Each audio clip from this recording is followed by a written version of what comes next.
Hello, this is Dr. Victoria Skirbo.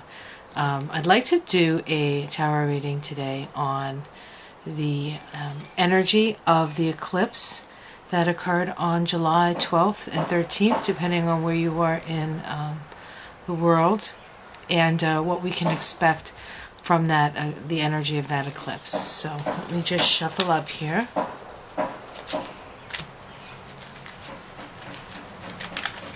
That is not fate knocking on the door. That is my neighbor fixing his deck.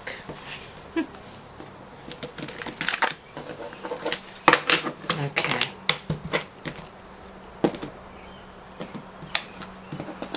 So just as a review, we had a new moon, partial solar eclipse at 21 degrees of Cancer, and it was opposite Pluto. It was part of a grand water trine, and the opposition to Pluto created a kite formation. There was also a grand earth trine in the sky at the time. And so this was an opportunity for us to look very deeply within our own soul around issues of power and powerlessness. As an archetype, Cancer is a very sensitive and a vulnerable archetype. It's the first of the water signs, and so it's where we first come in contact with our emotions. So let's see what the cards have to say.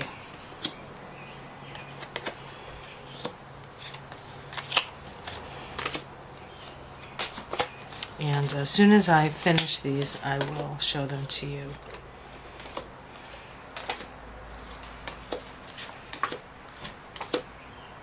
Okay. So the first card we get is the Nine of Swords. The Nine of Swords is about anxiety, sleeplessness. It is not a lot. The sword cards can be very challenging. They can be very sort of dangerous and scary. But in this card, she is not being touched by the swords, but they sort of hang over her head. So we all have this perhaps impending sense of doom. And as I say that, there's an ambulance passing on Main Street. My dog is barking. This is how things happen around here. There it is. And so that sort of is a warning, perhaps, or an expression of the energy that we're feeling.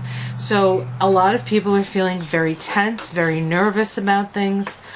People aren't sleeping. They have a lot of anxiety. There's a lot of insecurity, and that's creating issues. And the crossing card, the challenge for this is the Hierophant, or the High Priest in some decks, or the Pope in other decks. This is generally seen as organized religion. And so this has the crossing card. How does organized religion, we'll say, help people to deal with this existential or real angst? This is also traditions, and so we're being asked, do our traditional ways of dealing with things, is that working for us? Okay. Now, what's at the root of the reading? This is at the bottom of the reading. This is the Ten of Cups, and really all we want to be is happy.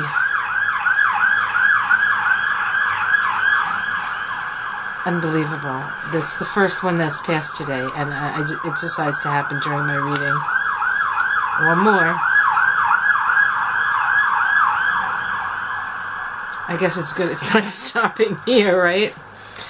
So at the root of things is we want to feel happy. We want to feel secure. We want, and not just for ourselves, but for others. I mean, certainly we can see that in the uprising around the issues of separating migrants and, I guess, asylum seekers, mothers and babies and families and children. And so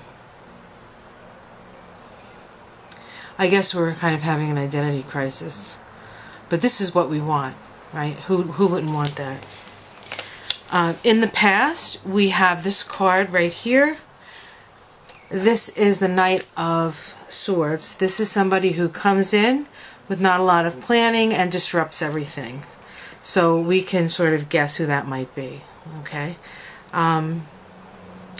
And there was also this sense, and I mean, we could, you know, of course, put this to the president if we wanted to, but there was, he answered the call, in a way, really, of our own sense of anything is better than what we have, sensibility. Now, I'm not sure everybody feels that way anymore, but that was the energy. It's like, let's just go in there and fix things. And that was sort of the way he came onto the scene. I'm going to fix it. I'm going to make it better. And you know, people believed him, and why wouldn't they? You know, as far as they knew and were concerned, that he was a successful business person. Yeah. So he had no experience, but then you figure, okay, well, maybe he'll surround himself with people who do have experience. Unfortunately, that wasn't really the case. Because he does like to do it on his own. He likes to take the initiative, just like this guy. And just like this guy, he can wreak havoc doing it. Above in the sky, we have the King of Cups. This is an energy of a man who is in charge, but is not necessarily willing to look at their emotions. What's interesting about this card is that I do numerology, Kabbalah, and using the tarot, and on people, you know, regular people, and then on celebrities and political figures. And this is actually the card for the shadow or the eccentric angle of Donald Trump. And this is somebody who will not look at the feelings, sort of overlooks the feelings in the negative sense. Somebody who can be very angry in the negative sense. In the positive sense, this can be a very loving and supportive fatherly figure. And perhaps that's what we're looking for. We're looking for somebody that can allay our fears and make us feel as though we're going to be okay. This is the place, this is in the reading, at the top of the reading. And generally, it can be spirit. It can be spirit commenting or connecting with us, or making, you know, saying its piece. And if we want to read it that way, and I certainly would read it in all the ways that I've read it up to this point, and also in this way, that spirit says that we have your back. So be aware of that. And hopefully that will help some of you with your anxiety. Now, the immediate future, which is when we're dealing with this eclipse. Now, this eclipse will have its influence way beyond the 2-week period before the next eclipse. But this is, and so we can read this card as the future created by this eclipse, or the immediate future created by this eclipse, and we can also read it as the energy of the next 2 weeks, because in 2 weeks we'll have another eclipse and I'll do another reading. But this is the Empress card, and this is the goddess, this is the feminine, this is the strong, motherly, feminine energy. And so this is about connecting with our sensitivities. This is about connecting with our ability to nurture ourselves and each other. Remember, Cancer is the sign associated with nurturance. And so if we can connect to this loving, motherly, Mother Earth energy, she also connects to Mother Earth. So I would say what you can do is you can go out and connect with nature, be nurtured by her, and while she is nurturing you, you nurture her. Take steps to keep her safe, to keep her healthy. And whatever way you have to do that, whether it's the way you change your buying habits or whatever, Mother Earth is here to help us, and we have to help her as well. So that's the energy of the future, or the immediate future. This is how we are seen.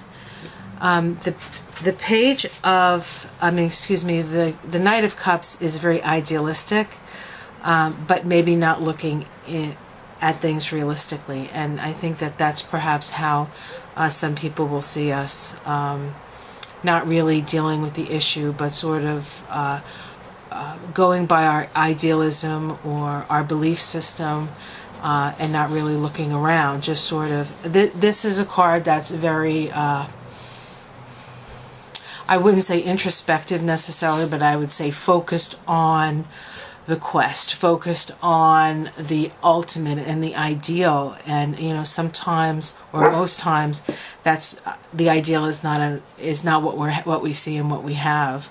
It's good to aspire to that, but you can't keep your eyes only on that. You have to really see what's going on.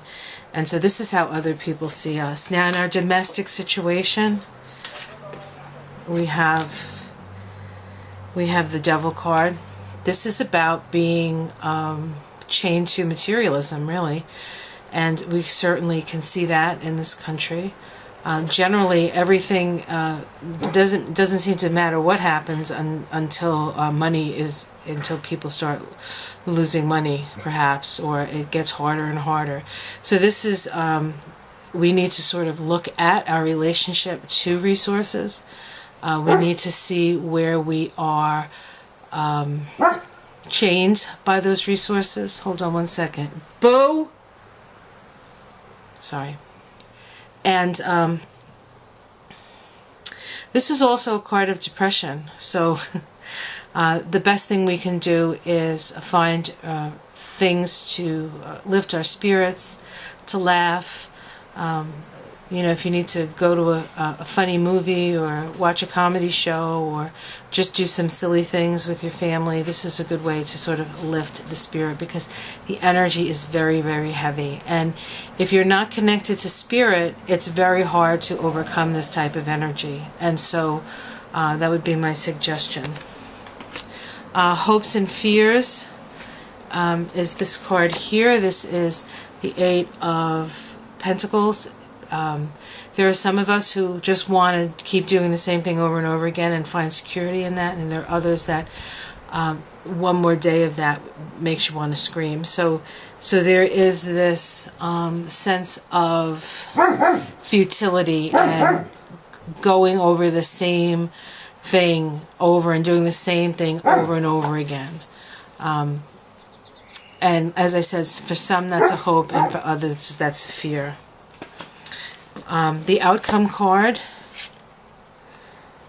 is the Seven of Wands. This is us battling. So we're battling, but we do have the higher ground. There are problems, but we have the perspective on the problems that we need. Okay. And then I always try to pull within three more cards a major arcana card if I can. And I actually did get a major arcana card, and it was the Emperor. And the Emperor is really about dominion and taking responsibility for yourself, and taking responsibility and becoming an authority in your own life. We cannot depend on those in power, nor should we. Even if somebody is really quite good and quite fair and is a very good leader, we still have to sort of put it through our filters, right? And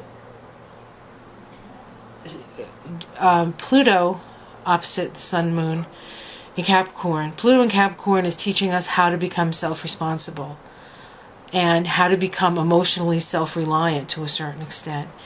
We can no longer expect somebody else in a place of power, and power is very corrupting, so I don't know what we're expecting from people really, to have our best interest at heart. We have to have our best interest at heart. We have to have our family's best interest at heart. We have to have ourselves as best interest at heart. And if we can have ourselves, our best interest at heart, our neighbor's best interest at heart, then we can create a world, and we can have dominion, and we can become leaders in our own right, leaders of our own lives, and then leaders towards a better future. So I think that's where I want to stop, and I apologize for my dog barking and the ambulance is passing and my neighbor hammering, but that is the energy that we're in right now, so we have to still function within that. So I hope you find this helpful. If you enjoy this, let me know. If you'd like me to do more of these, I certainly can. And if there are particular questions you would like me to look at, I would be willing perhaps to look at some political issues, as long as I don't get too many trolls. I'm not really interested in that. But I will try to keep it as balanced as I can, despite the fact that I am on the more liberal side, which you've probably figured out already, so, as are most astrologers, really. So, have yourself a great eclipse season. I will see you again in 2 weeks when we do this for the total lunar eclipse, which will be a doozy for sure. Have yourself a great day. Ciao.